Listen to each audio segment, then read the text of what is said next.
Well, I've been waiting for this for a long time, actually, because I didn't have to write a sermon today. So, once, twice, 3 times a year, we always have some missions-oriented speaker come in and talk to us. And I think that that's just so important that we keep that foundation, that we keep that understanding, that we keep that love open that tells us it's not just right here. It's not just Boone Grove. It's not just Valparaiso. Our love needs to extend around the world because the need extends around the world. So for one who's just been there and back, and she's going to tell us about that today, please make welcome Michelle Corrigan.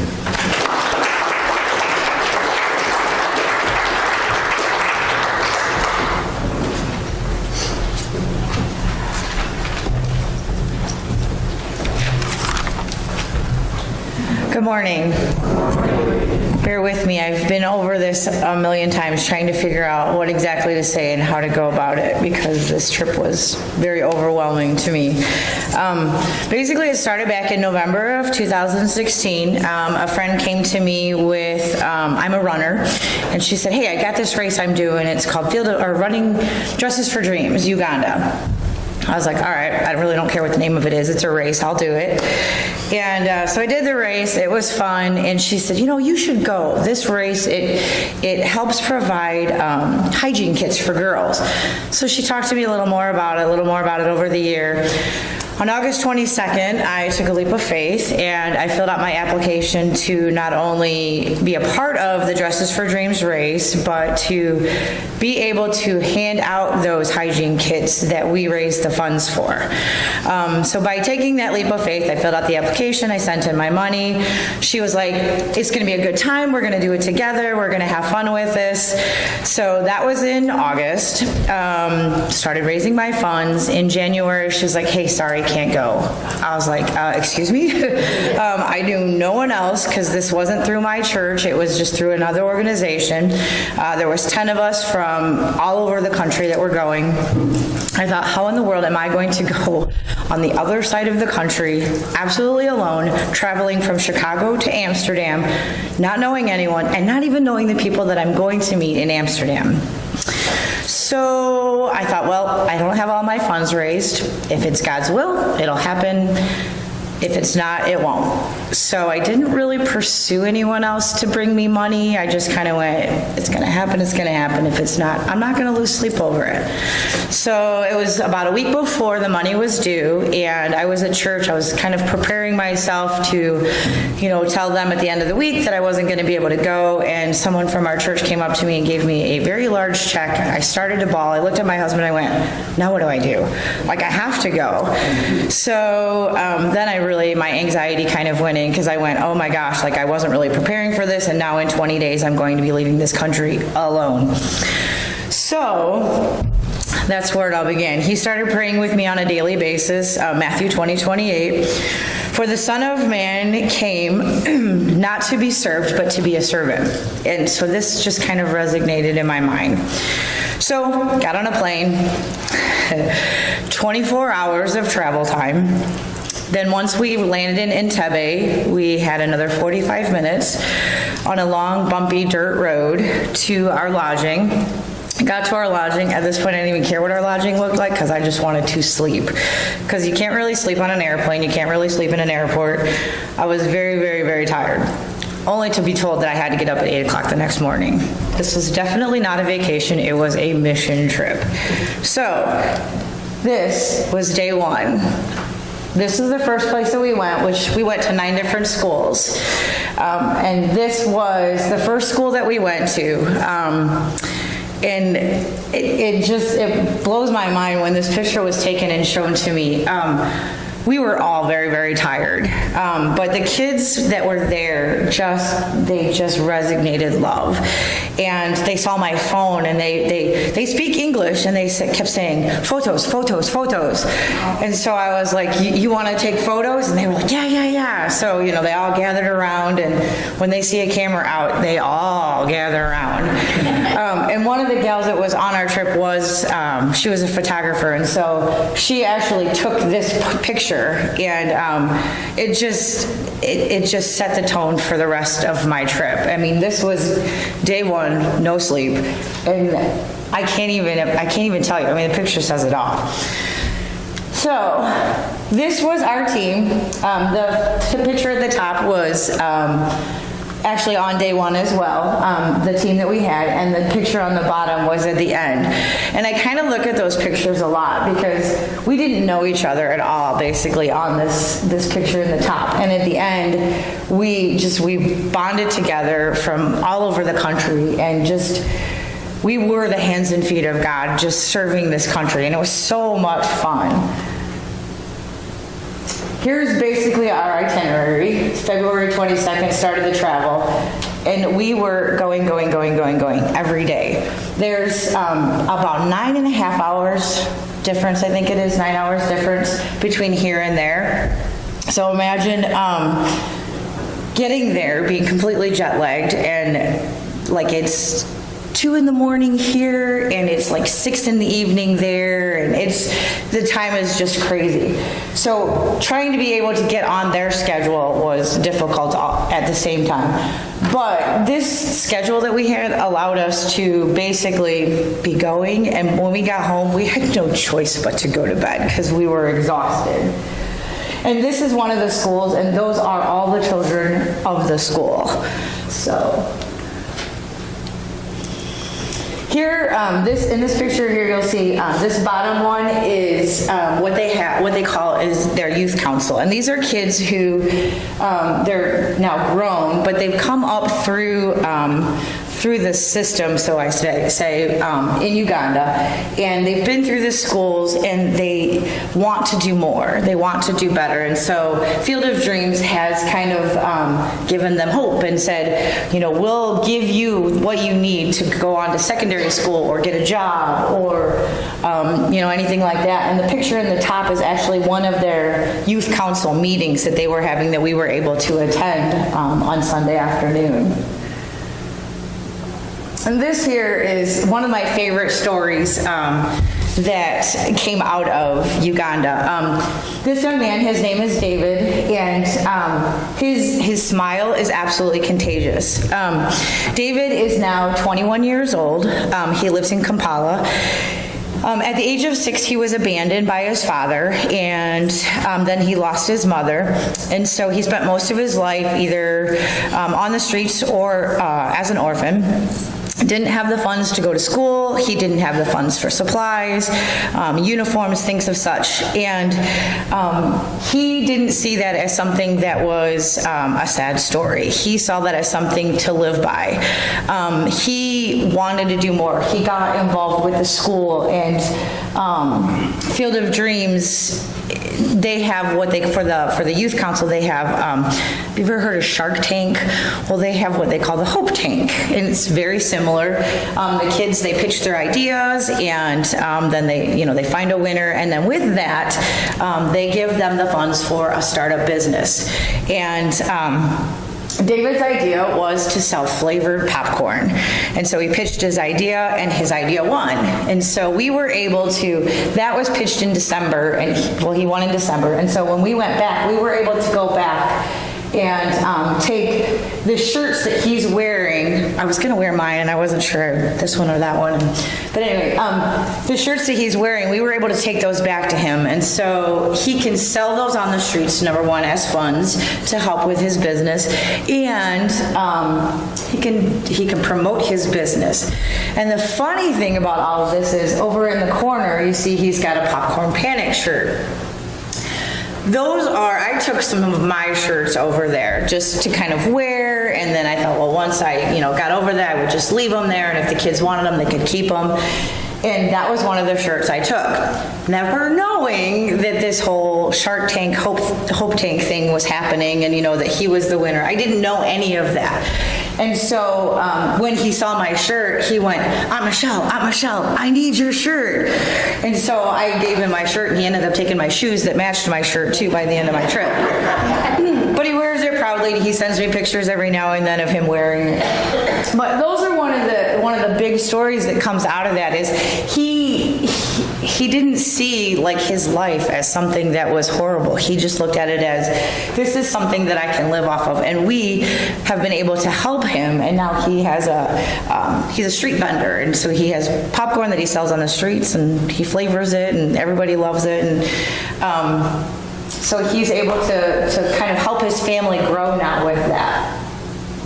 Up in the very far corner with some Baba David is Michael. Michael is the executive director for Field of Dreams. And he kind of had this vision when he went on a mission trip back in 2009 to do more for the country, not just go and build houses or anything like that. He wanted to just have hands-on with these kids. And so that's where Field of Dreams came out of. So here's there's several different schools in this picture, but these are one of the schools that we had gone to. And with these schools, we were able to hand out hygiene kits for these girls. And in the hygiene kits, there's a picture later on that I'll show you.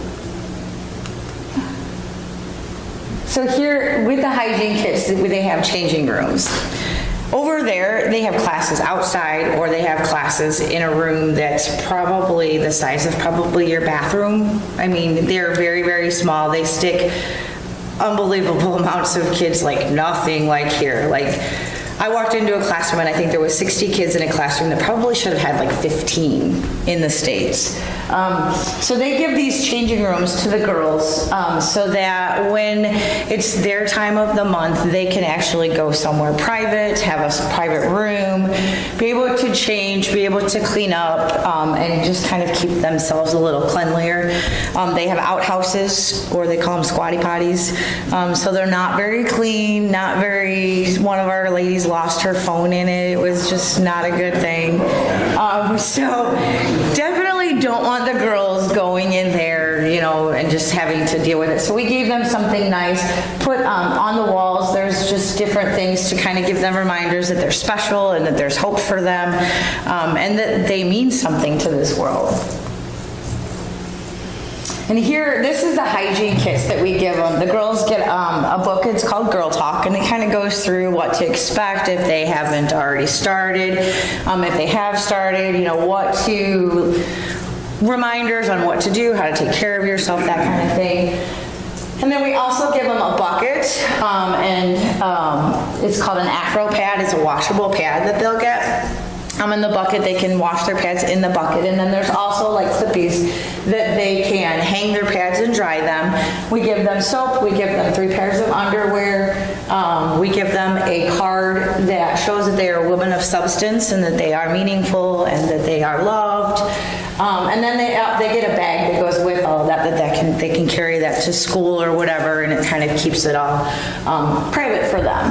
And this is huge for these girls because schooling over there, it costs roughly about $6 a month, or $6 for 3 months. Hygiene for these girls probably cost, for a kit like that, it costs like $20 for us to give it to them. For them to actually take care of their hygiene, it's probably 3 times the amount that it is for them to go to school. So a lot of times they won't even go to school. These girls will just stay home. So with us being able to give them these hygiene kits, they can then barter with their parents essentially and say, listen, I have this hygiene kit. You don't have to pay for this. Now can I please go to school? Because often it's, do I pay for schooling or do I pay for food for these kids? Since now the hygiene isn't an issue for them, they kind of have a little leverage with their parents. So we're giving them a little bit of hope. And to hear some of these girls' stories it breaks my heart, because some of these girls it's nothing over there for there to be either no mom or a stepmom, and the stepmom doesn't want to have anything to do with the child if it's not her child. If her child is in the home, she'll take care of her child, but the other child, they're not taken care of. They're thrown to the streets. They're made to do whatever. They're basically just kind of like the Cinderella, not so much, the stepchild. And it breaks my heart because they won't pay for schooling for them. And so then some of these kids, what they'll do is in the early morning, they'll go out to the fields and they'll cut down sugarcane, or they'll pull vegetables or whatever for the local farmers. And that's how they'll pay for their schooling, because they know that if they get an education, they'll go somewhere in life, and it's been instilled in them. And with our organization, we like going in and doing and showing them how to sustain, rather than just a lot of organizations, they'll go in, they'll give them money, and then they'll expect them to figure out what to do with that money. And if you don't teach them what to do with the money, they don't know what to do with it, because there's just so much of it that it just kind of gets squandered. So we'll go in, we'll give them training, we'll show them, we'll give them hope, we'll show them how to use a computer, because that's just something that they don't have over there. Internet is very rare over there. Telephones, they don't even know what an Apple iPhone is over there. They use the old pads. Like my daughter's got this pad for Christmas like 4 or 5 years ago, and that's what they use for their phones. So it's just they're probably about 30 years behind what we are, like in technology wise. So we go in and we just kind of help them. This is a picture of some of the girls with their kits and with their changing room, and just kind of, some of the girls, they'll go through their kits and they'll trade, some of the stuff that they have, because she's got a color that she likes, and, and it's fun to just kind of see them happy and joyful and enjoying what they're going through. This is just some more of the girls. What I really enjoyed, I think the most, is being able to get to know the girls. So many times I've been on a mission trip before, and I've gone in and I've spoken, and I didn't really get to know the organization that we were at. Like we did what we needed to do and we left. And there was just, I loved what I did, but it wasn't like I felt God saying, this is where you need to be. You are being useful. You are needed here. And they don't see it as they need me, but I think I need them, because they showed me they have nothing, and they're so happy with that. They don't know what it is to have not, basically. And when I came home, I substitute teach, and when I came home, I walked into a classroom one day, and these kids were just arguing back and forth about some ridiculous stuff, and I looked at them and I was like, you don't have to walk to school. You don't have to, worry about where your next meal is coming from. You have shoes on your feet. It doesn't matter, little things in life. And it was frustrating to me to see these kids just over petty little things where they don't have shoes. And I had a hole in my shoes and they didn't care. They wanted my shoes because they don't have shoes. So to me, it gave me, it just gave me an eye-opener that we're a very wasteful society, and we're very needy when we don't need to be. And so it was huge for me, because I don't need that extra cup of coffee in the morning. I can throw that money into a bank now and save it for the next trip that I want to go on. This is some more of the girls with their kits. They got their buckets. We let them choose the colors of their buckets, and it's kind of funny because each school, they kind of all chose the same color. So it was kind of fun to see them just all want to match. And the card over at the top, that's one of the cards that I was telling you about, that we taught them the women of substance, where Each letter meant something to them, and it's the strong, unique, beautiful, service-minded, trustworthy, authentic, non-judgmental, compassionate, and educated. And the educated, because of the wars that they've had over there, a lot of the parents don't feel like education is important for them over there. And so we're trying to instill in them that if they get the education, they can move on and do something with their lives, and maybe not have to stay right in the city where they're at, but there are jobs, there are businesses that they can go work for if they're educated.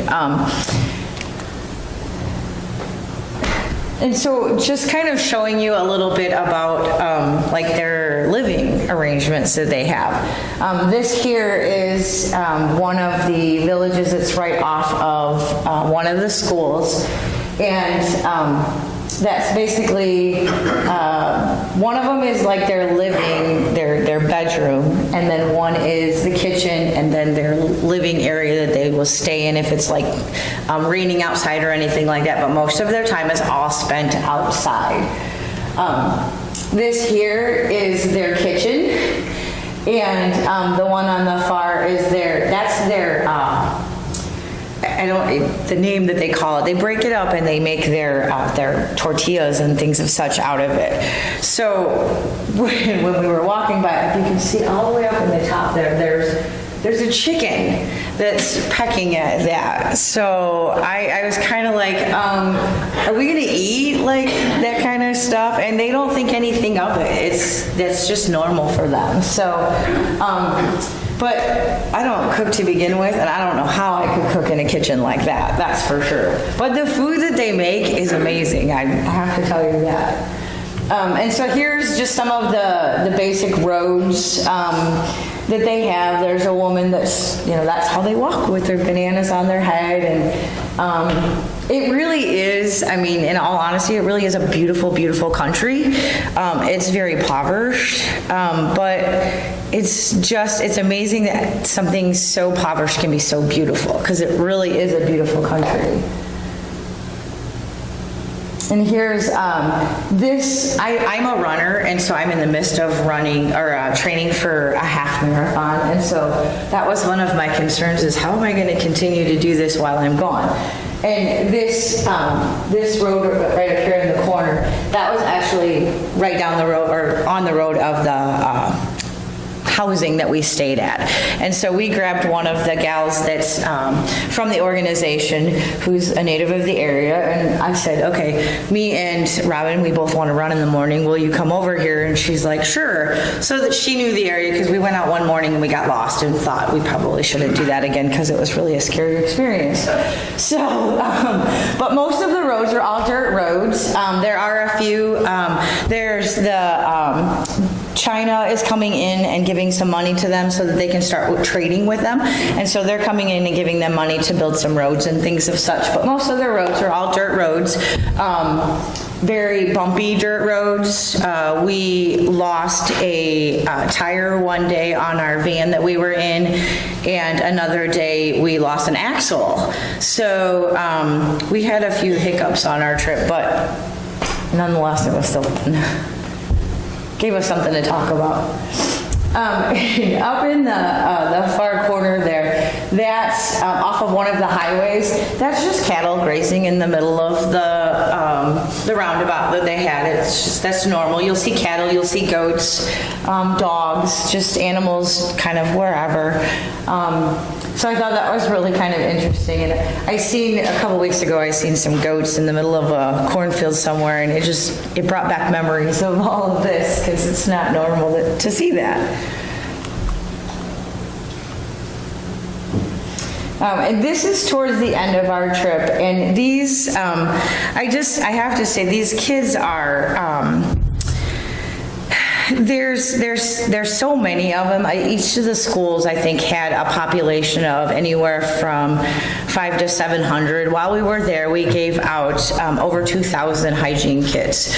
Obviously, we didn't give them out to anyone this young. We started usually at the age of, they call it primary 4, which is 4th to 5th grade, depending upon whether or not they've been held back. But 2,000 kits in a matter of 9 schools is a lot of hygiene kits. But with those hygiene kits, we're giving hope to these girls, because these girls would stay home and then they would get behind in their schooling. And then when they get behind in their schooling, they either choose not to go back, or they go back and they feel out of place because they're being held back and they're one of the older ones in the group. And it's just a vicious cycle that just is continuing to go without us going in there and saying, here's some hope, here's, these kits for you. So this little girl, she's just so cute. She had an older sister that had gotten a kit, and it's just fun that she knows that in the future she's not going to have to worry, that she can go to school and she can have a kit and she won't have to stay home. While we were there, we did, because our organization, we go in with the mission to provide hope for orphaned individuals and vulnerable children through the vehicles of soccer and education. And so one of our big things is soccer, and that's what's big in their country. And so we held 2 soccer tournaments, one in the middle of the week and one the day before we left.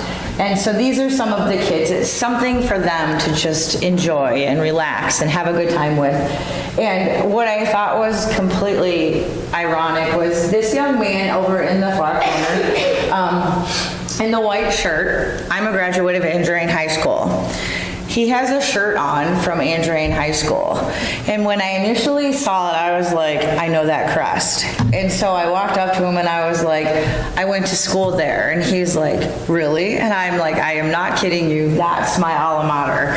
So we connected and we still talk. He, almost every other day, he will email me or I'll email him, and we just connect. And it's fun to see that things that are happening in the States are actually making it somewhere over there. I had contacted my school and I was like, hey, I just want you to know I went on this mission trip and this is what I saw. And they were like, that's awesome.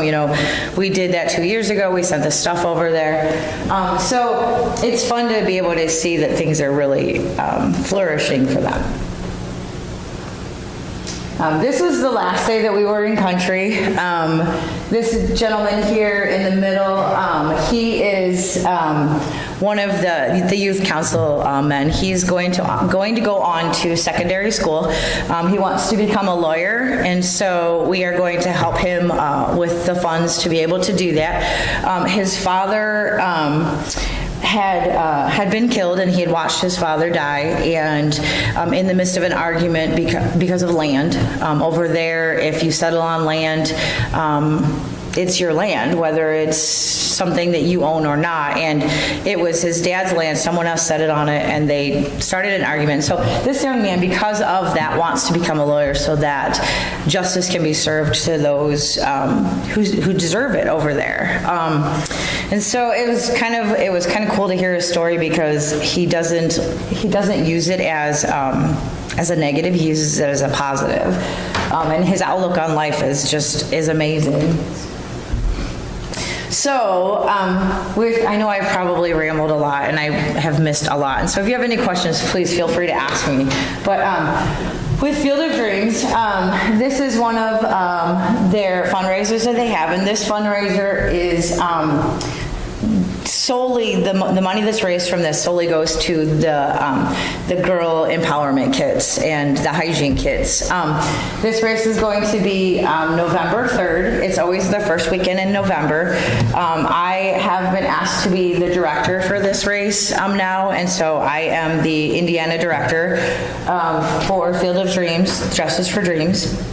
This race will be held at Sunset Hills, and if you want to get involved, if you want to run, if you want to walk, or if you know someone that owns a business and wants to be a sponsor of it, that would be fantastic. Like I said, all of the money that comes from this, aside from what it costs to put the race on, which most of it's been donated so far, is going back to buy hygiene kits for the girls.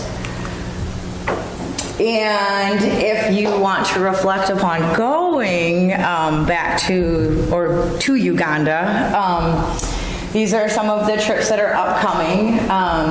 My husband is actually, I believe, on the December 7th through the 17th trip. He was actually supposed to go to Kenya with our church, and while I was gone, he just felt like that just wasn't what he was called to do.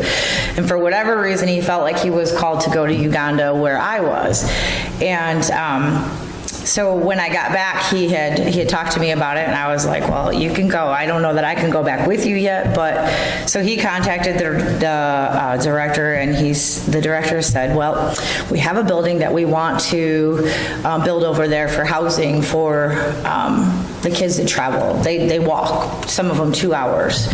And he said, do you know anybody that is a contractor? Well, my husband's a contractor.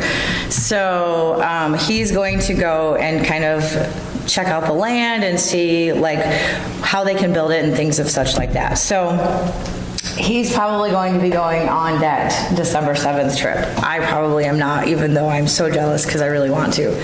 But in 2019, we're going to take our family back and go in June, only because I'd really like to go in February, but I can't take my daughter out of school, so we're going to go in June.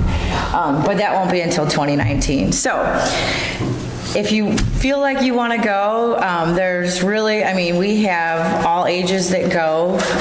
It's amazing. It's an amazing experience. The whole time I was there, I felt like it was where I was supposed to be, even though when I was going, I didn't know so much. Like, I was only going because I was going with a friend and it would be fun. And I think it was probably best that I didn't go with her because there was a gal that was on the trip that I'm gonna get emotional. Her and I, we kind of leaned on each other, and we didn't know each other's story very well, of course, in the beginning. We didn't know each other's story at all in the beginning. And we actually ended up getting the names Giggles and Snort. And she would giggle and I would snort. And she would giggle and I would snort. And it would be hours and hours and hours of this going on. And I mean, in the midst of filling buckets and doing all sorts of whatever, we would just have good times. And come to find out, her mom had been diagnosed with terminal cancer a few weeks before she left. And I didn't find that out until probably 2 nights before we came home. And every day since we've been home, her and I have talked. And last week she lost her mom. But I was able to gain an amazing friendship as well. And she was the support for me because I've never been away from my family for more than 5 days, maybe 4 days at a time. And so to be that far away from my family, and I have 5 kids and a husband and, a daughter who is very, very active in sports, and I've never missed a sporting event of hers. And so to be gone from all of that and have someone there to support me, it was just, we both, at the very end, we both said, God knew what he was doing when he put this team together, because we blended. I mean, I don't know where you can put 9 women together with 1 guy and not have cattiness. And we had no cattiness. It was just meant to be. The trip has been amazing to me. And if you ever want to be a part of it, just please, I say that this is just an amazing organization to be a part of. And I think that's all. That's all I have. So I know I've rambled a lot and I apologize, but